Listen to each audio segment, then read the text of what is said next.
अब हम डिटेल में जानते हैं सारे टॉपिक्स को। आपातकालीन घोषणा के 50 वर्ष के बारे में सबसे पहले हम इसको डिटेल में भी अगले एक जो मेंस से रिलेटेड टॉपिक स्टार्ट करेंगे उसमें हम इस टॉपिक को डिटेल में कवर करेंगे। यहाँ सिर्फ हम उन्हीं को ज्यादातर देखते हैं, उन टॉपिक्स को जो प्रीलिम्स परस्पेक्टिव से या प्रीलिम्स के लिए आपके लिए ज्यादा इंपॉर्टेंट है। ठीक है, तो ये कब लागू हुई थी? 1975 में। ठीक है, और फिर ये आपका 21 मार्च 1977 तक चली थी, मतलब लगभग जो है कहीं ना कहीं 2 साल तक ये चली थी। ठीक है, अब राष्ट्रीय जो ये राष्ट्रीय स्तर का आपातकाल था, तो राष्ट्रीय जो स्तर का आपातकाल होता है वो 3 परिस्थितियों में लगाया जा सकता है, जैसे किसी देश के साथ युद्ध हो, या बाह्य आक्रमण कोई होता है, या फिर आंतरिक अशांति होती है।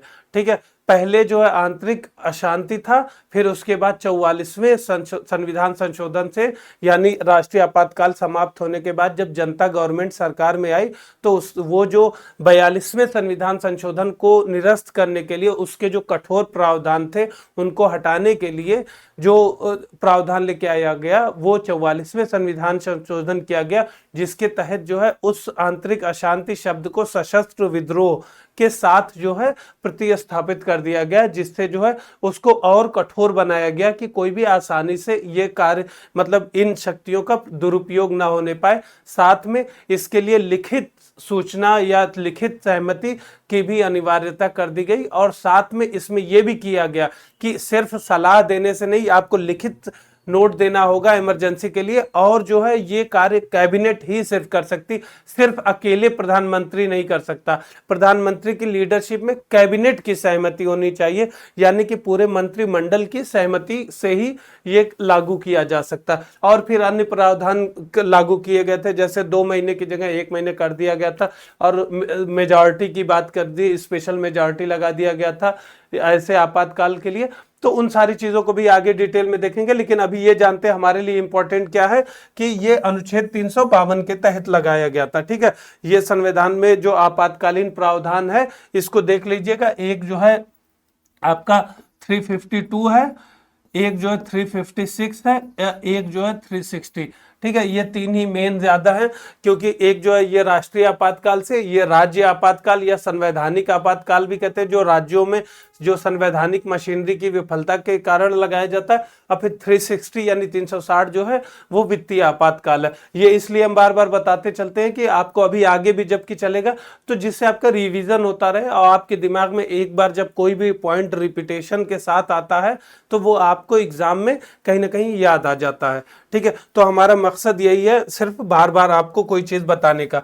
तो इसमें क्या करता है, भारत के राष्ट्रपति जो है निम्नलिखित आधारों पर इसकी राष्ट्रीय आपातकाल उद्घोषणा करता है। जैसे क्या है, युद्ध, बाह्य आक्रमण, सशस्त्र विद्रोह, इसको जो है 44वें संशोधन के साथ हटाया गया। पहले जो है आंतरिक अशांति या इंटरनल डिस्टर्बेंसेस था। ठीक है, तो युद्ध अगर पूछ दिया जाए कब हुआ, तो युद्ध का जो हुआ था वो जो है जो पाकिस्तान के साथ युद्ध के समय किया था। बाह्य आक्रमण का जो आपातकाल लगाया गया था वो चीन के साथ, जब चीन ने एक तरफा आक्रमण कर दिया था तो उस समय इस प्रावधान को यूज किया गया था। और 1975 के समय सशस्त्र विद्रोह प्रावधान को यूज किया गया था। ठीक है, प्रक्रिया क्या है कि यह केंद्रीय मंत्रिमंडल, जैसा कि बताया था, सिर्फ प्रधानमंत्री की अब नहीं चलेगी। ठीक है, ये 44वें संविधान संशोधन से किया गया। उसके पहले जो है 44वें संशोधन के पहले सिर्फ प्रधानमंत्री की सलाह पर ही ये लागू होता था। उसके लिए कोई लिखित सिफारिश की जरूरत नहीं होती थी, ना ही मंत्रिमंडल की सहमति होती थी। लेकिन अब क्या किया है कि केंद्रीय मंत्रिमंडल होना चाहिए और लिखित सिफारिश होनी चाहिए। मंत्रिमंडल को आपको जब आगे पॉलिटी के चैप्टर में बताएंगे तो उसमें पूरा डिटेल में मंत्रिमंडल, मंत्रिपरिषद और इनकी संरचना, इनकी कार्यप्रणाली, इन सारी चीजों को, इनके समक्ष चुनौतियां क्या है, इनके में खामियां क्या है, क्या सुधार की संभावना, ये सारी चीजें आगे डिटेल में देख लेंगे। ठीक है, उसके बाद क्या है, अभी इस पॉइंट से रिलेटेड देखते हैं। पहला तो ये प्रोसेस में, फिर उसके बाद क्या है कि इसको 1 महीने के भीतर संसद के दोनों सदनों द्वारा अनुमोदित किया जाना चाहिए। ठीक है, फिर उसके बाद जब अनुमोदित कर दी जाती है तो ये 6 महीने तक लागू रहती है। फिर 6 महीने के बाद अगले 6 महीने के बढ़ाने के लिए फिर से सेम प्रोसेस संसद को पास करना पड़ेगा। ठीक है, इसको पास करने के लिए विशेष बहुमत की आवश्यकता होती है। ठीक है, विशेष बहुमत यानी स्पेशल मेजॉरिटी का मतलब ये समझिएगा कि 3 प्रकार की मेजॉरिटी होती है। एक साधारण सिंपल मेजॉरिटी, इसको हम बहुत 1 मिनट आपका लेंगे। ठीक है, साधारण, ठीक है, अब फिर उसके बाद विशेष, और फिर इसके बाद तीसरी होती है राज्यों की सहमति। इस तरह से बस देख लीजिएगा। ठीक है, अब ये साधारण वाले में क्या होता है कि जितने अवेलेबल हैं और उनकी मेजॉरिटी, जैसे कि अगर 200 लोग जो है अवेलेबल हैं वोटिंग के समय, तो 200 में तो 100 + 1 तो 101 लोग अगर पास कर देते हैं तो वो बिल जो है पास कर दिया जाए, बशर्ते कोरम जो है, मिनिमम कोरम जो है यानी गणपूर्ति या मिनिमम जो प्रोसीडिंग के लिए जो एक मिनिमम सदस्यों की या न्यूनतम सदस्यों की संख्या वो होनी चाहिए। बाकी ये खत्म हो जाता है, जैसे कि जनरली 10% है, तो अगर 50 से ऊपर है तो लोकसभा, या 45 से ऊपर है तो लोकसभा अपना कार्य प्रोसीड कर सकती है। लेकिन सिंपल मेजॉरिटी के लिए सिर्फ यही प्रावधान है कि जितने अवेलेबल हैं या मतलब उपलब्ध हैं और उनमें से जितने मेजॉरिटी में दे देते हैं तो पास हो जाता है। विशेष बहुमत में क्या है, विशेष बहुमत में टफ हो ज्यादातर प्रावधान जो संविधान संशोधन होते हैं वो विशेष बहुमत के तौर पर ही होते हैं। विशेष बहुमत में क्या करते हैं, पहले क्या होता है कि हाफ या आधे, ठीक है, ये सिंपल में याद, आधे का मतलब ये है कि अगर आपके 500 लोग, अगर 500 मेंबर हैं लोकसभा में तो 500 का मतलब कि 250 तो ऑलरेडी होने चाहिए। 250 का मतलब आधे, ठीक है, तो 250 किसी भी हालत में, ऐसा नहीं है इसमें, क्योंकि दूसरे क्लास में इसमें बहुत कंफ्यूजन लोगों को होता है। फिर दूसरा क्लास क्या है कि 2/3 मेजॉरिटी होनी चाहिए। ठीक है, तो जैसे आप ये मानिए कि अगर 300 लोग हैं, ठीक है, अब वहां पर मतलब 300 की ही क्षमता है अपने लोकसभा की। ठीक है, तो 300 में से पहली शर्त यह है कि 150 लोग मिनिमम होने चाहिए। ठीक है, जिनको पास करना होगा, सपोर्ट में देना पड़ेगा वोट। ठीक है, पहला तो ये क्लास हो गया। फिर उसके बाद क्या है कि 2/3, यानी कि अब जो अवेलेबल, अगर मतलब ये 300 तो टोटल क्षमता हो गई, तो 300 में से क्या होगा कि 150 आधे, तो 150 की तो मिनिमम एक क्लास पूर्ति कर रहा है कि 150 अगर लोग जो हैं सपोर्ट में वोटिंग कर रहे हैं तो वो पास कहलाएगा एक पार्ट। फिर उसके बाद दूसरा क्या प्रावधान है कि 2/3 मेजॉरिटी होनी चाहिए। ठीक है, जो कि अवेलेबल और वोटिंग होगी। तो जैसे 300 तो टोटल थी, लेकिन अगर 300 की जगह अगर मतलब मान के चलिए कि आप 200 जो है उस दिन अवेलेबल और वोटिंग करने वाले हैं, ठीक है, तो 150 तो पहले करेंगे। फिर उसके बाद जो है उसमें से 2/3 का मतलब कि 200 अवेलेबल जो है, इनमें से इनका जो है 2/3 लोगों को इसको सपोर्ट करना होगा।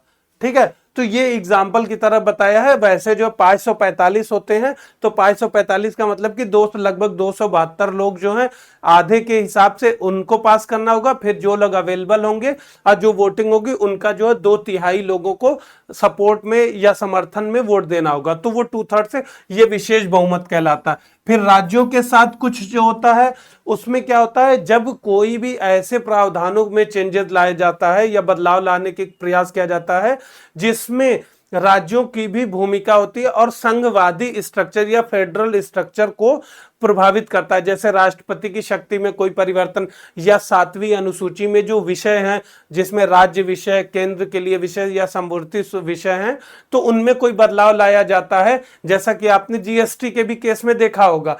ठीक है, क्योंकि इसमें राज्यों की शक्तियों से संबंधित था और संघवादी जो स्ट्रक्चर या संरचना था उसमें बदलाव ला रहे थे, तो उसमें क्या किया था, राज्यों के भी, तो राज्यों का क्या होता है कि कम से कम जो है आधे राज्य भी सपोर्ट करने चाहिए। इसमें क्या होता है कि राज्यों को अपने यहाँ सिंपल मेजॉरिटी से पास करना रहता है, यानी साधारण बहुमत से बिल को पास करना रहता है। ठीक है, तो ये 3 प्रकार के हमारे वो अपने जो संशोधन विधेयक होते हैं वो होते हैं। ठीक है, इनको याद रखिएगा इस तरह। बाद में फिर अगर जो लोग कोर्स में शामिल है उनके तो पूरा डिटेल में बताएंगे, लेकिन बाद में कोई लेक्चर बना के इसमें पूरा आपको डिटेल में समझा देंगे। अभी के लिए इतना ही याद रखिएगा।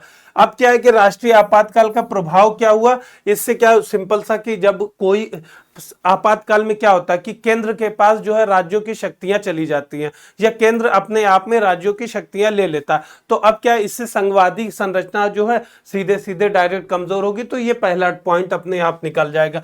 ठीक है, तो इससे किसी भी मामले में वो राज्यों को निर्देश दे सकता है, डायरेक्टिव दे सकता है, वहां राज्य विषय पर इवन कानून भी बना सकता है। ठीक है, तो ये पहली चीज। फिर दूसरा क्या, सीधे जो अब नागरिक परिप्रेक्ष्य से देखें या नागरिक के पर्सपेक्टिव से देखें तो उनके क्या होगा, मौलिक अधिकारों पर रोक लग जाएगी या उनको कम किया जा सकता है। जैसे आर्टिकल 19 जो है अपने आप जब आपातकाल की उद्घोषणा की जाती है उसी टाइम निलंबित हो जाता है। बाकी जो है, जो आर्टिकल 359 के तहत 358, ये दोनों में देख लीजिएगा डिफरेंस।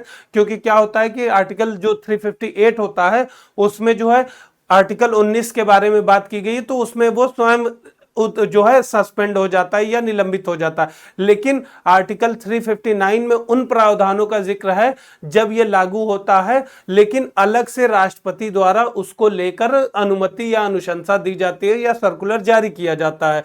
ठीक है, लेकिन ये याद रखिएगा कि इन भी कंडीशन में, यानी किसी भी कंडीशन में आर्टिकल 20 और आर्टिकल 21 इन दोनों को छोड़कर सारे प्रावधान लागू किए जाते हैं। इनको किसी भी हाल में सस्पेंड नहीं किया जा सकता, क्योंकि यह देखा गया था कि आर्टिकल 20 का, एक बार बाद में हम डिटेल में, अभी फिर लंबा हो जाएगा, आर्टिकल 20 का और 21 का बहुत ज्यादा दुरुपयोग जो है इमरजेंसी के टाइम में, यानी 1975 से 77 के बीच में हुआ था। जिसमें आप पॉलिसीज पढ़ेंगे उस समय की सरकार की तो आपको ये चीजें मिल जाएंगी। तो इसीलिए 44वें संविधान, जो 44वां संविधान संशोधन किया गया, उसके बाद जो 20-21 को किसी भी हाल में सरकार या सत्तावादी जो शासन करता है वो इनको छेड़ नहीं सकते। ये चीज क्लियर हो गई ना। फिर ये मौलिक अधिकार से संबंधित ये तीनों आ गए आपके पॉइंट। ठीक है, फिर उसके बाद क्या है कि लोकसभा के कार्यकाल की बात करें तो इसको जो है एक बार में 1 साल तक के लिए बढ़ाया जाता है। ठीक है, जब आपातकाल समाप्त हो जाता है, जैसे कि आज आपातकाल समाप्त हो गया है तो आज से 6 महीने बाद तक ये चीजें चल सकती है या लोकसभा स्थगित रह सकती है। लेकिन 6 महीने के भीतर जो है लोकसभा का जो है चुनाव कराना होगा और वो उसको पहले की तरह लोकसभा का संचालन होना जरूरी है। ठीक है, तो अब अगर इसके इतिहास में उदाहरण की बात करें कि आपातकाल कब लगाया गया, तो 1962 में जो लगाया था भारत चीन युद्ध के चलते लगाया गया था, जिसमें चाइना ने एक तरफा अटैक किया था, जैसे पहले ही बता चुके हैं। तो ये बाहरी आक्रमण के तहत लगाया गया था। फिर दूसरा जो 1971 में भारत पाक युद्ध के चलते लगाया गया था, 1975 से 77 के बीच में जो है आंतरिक अशांति को लेकर इंदिरा गांधी के कार्यकाल में लगाया गया था। यह भी याद रखिएगा कि इस समय प्रेसिडेंट जो फखरुद्दीन अली अहमद थे, जो कभी पूछ सकता है बाय द वे। ठीक है, क्योंकि अभी प्रीलिम्स में देखा गया कि अक्सर वो इस तरीके के नए जो फैक्ट्स हैं वो जोड़ देते हैं, तो फखरुद्दीन अली अहमद थे, वो याद रखिएगा। ठीक है, फिर आंतरिक ये एक फैक्ट के लिए जो 44वें संशोधन के तहत जो है ये आंतरिक अशांति या इंटरनल डिस्टरबेंस शब्द को सशस्त्र विद्रोह ने ले लिया। मतलब जो कोई भी इस तरीके का विद्रोह जो शस्त्र के साथ किया जाए, ठीक है, तो उसको सशस्त्र विद्रोह कहते हैं। जब ऐसी हालत होगी तभी होगा। मेयरली मतलब सिर्फ आप आपातकाल किसी विरोध प्रदर्शन के चलते या शांतिपूर्ण प्रदर्शन के चलते आप नहीं लगा सकते, जैसा कि 1975 में देखा गया था। चाहे जेपी मूवमेंट हो, चाहे गुजरात में मूवमेंट है, तो वो सारे जो, क्योंकि वो गांधीवादी वो शांतिवादी थे, उसके बाद जो है वो इस तरीके के नहीं प्रोटेस्ट थे जिनको लेकर आपातकाल लगाया जा सके। लेकिन एक्चुअल में उसके पीछे वजह ये थी कि इंदिरा गांधी का जो इलेक्शन था 1971 का, उसको जो है 1975 में ही 12 जून को, ये 25 जून को लगाया गया था ना। तो ये हुआ ये था कि 12 जून को जो कोर्ट ने दे दिया था कि इनके जो इलेक्शन हुआ है 1971 में, जो इंदिरा गांधी बनाम राज नारायण केस है, उसमें ये बोल दिया था कि इनका जो इलेक्शन है वो नल एंड वाइड है और उसमें मैल प्रैक्टिस या सरकारी मशीनरी का दुरुपयोग इलेक्शन में किया गया है इलेक्शन को जीतने के लिए।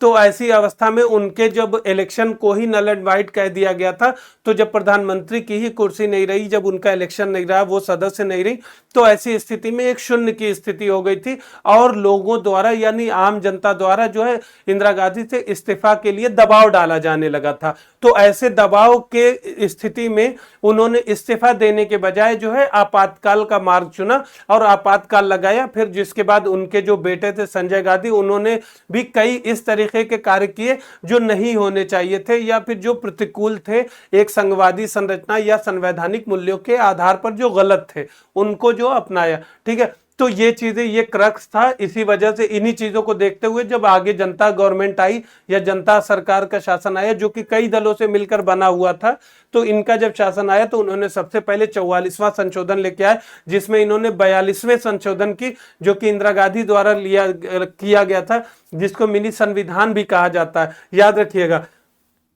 जो 42वां संशोधन है इसको जो है मिनी संविधान भी कहा जाता है।